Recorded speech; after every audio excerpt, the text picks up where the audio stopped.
I don't know why it took me so long to finally tell this story, because it's probably like one of the coolest things that's ever happened in my life. But it was a question that came up often when people ran into me as to how I got a haircut from RomanAtwood. So why not share it here?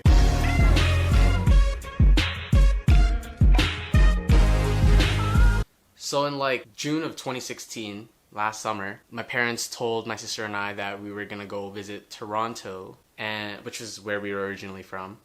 And around that time was when I heavily like watched RomanAtwood and FouseyTube's vlogs. So coincidentally, the time that we were gonna be in the city was when they were also gonna be in the city. And I was like, it's probably like one of the only times I'll get a chance to see them. So I bought my sister and I the VIP package where you could get the meet and greet and like front row kind of seat. Yeah, and Toronto was fun. I got to see the city.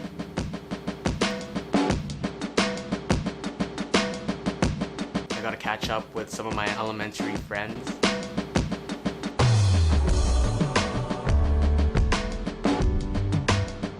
I got to visit the old places I used to go to.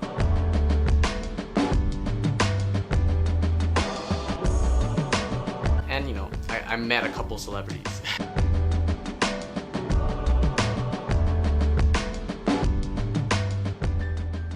So the day of the venue, you know, my sister and I did the typical go get your meet and greet photos and then head to your seats. And our seats were located right at the second row center aisle. And, you know, it was like a clear view of like Roman and Fousey. So it was pretty cool as to how close we were to them. And, you know, during their show, they would ask audiences who would want to volunteer to go up on stage to do whatever they were doing.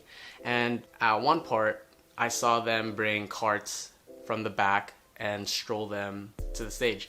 And at this point, I was like, those look a lot like the kind of carts you'd see in a barbershop, right? And I had a feeling that they were going to give haircuts. So the moment Roman and Fousey like told the crowd who wants to volunteer up on stage, you know, me being me, I immediately like sprung up from my seat and I was like, yo, yeah, like I'm down. Like I was trying to get like Roman's attention, and I guess it worked because he made eye contact with me and he was just smiling. But then he went on to the other side of the stage, pretending like he was gonna choose someone from there.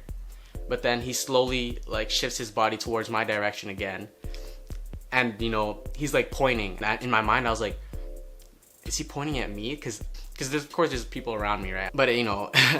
It really did end up being me that he was pointing to. And of course, he wanted some reassurance if I was sure that I wanted to go up on stage. And, you know, I was like, yeah, I was hyped. So I was like, yeah, I'm down, like, let's go. And then security walked me up on stage and I got to sit in a seat with two of the most influential YouTubers that have like millions of people like following their everyday life. And at this point I was like, is this really real right now? I was on like an adrenaline rush. The hall that we were at sat like around 3,000 people. So I was like, wow, 6,000 eyes right now are watching me. And the segment they were doing was like a Q&A. And as soon as they revealed like what was underneath the carts, you know, the whole crowd got like surprised that it was, you know, a shaving head, and that they were gonna give the other volunteer and I like a buzz cut. And my sister was on the floor and the people around her where I was sitting was like, are you really gonna let your brother do that? I wasn't really freaking out because, you know, hair grows back. I don't really care. They were cutting our hairs as they were answering questions. And the shaving head was literally just like a 1. So my hair was completely off. It was crazy because one point, the number on the head came off. So he literally stripped off like a line of hair off my head, which was super short compared to like the surrounding area. So it looked like I had a runway going like right through the side of my head. And it kind of sucked because I was in Toronto for like a limited time, so I didn't even have a chance to fix it up. So like it kind of ruined all the photos we took with the family because I had to wear a hat, and sometimes if I did want to take it off, I just looked like a complete mess. Oh yeah, people asked if I even managed to get on to FouseyTube's vlog, and I guess I was. It was like 3 seconds of me being on it, but here's the clip. Give me points when y'all were cheering that.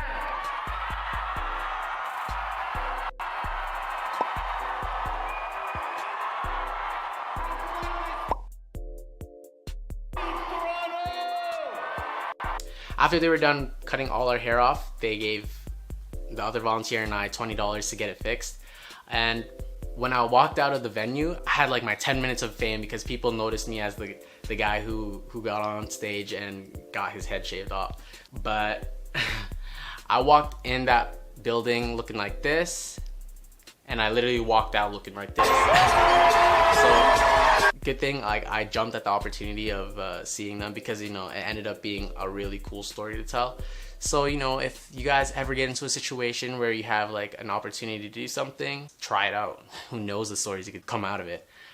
Like I'm not obviously talking about if someone offers you 5 lines of cocaine, do it up. Like maybe try just one. No, I'm just kidding. Yeah, I hope you guys enjoyed that. Yeah, peace.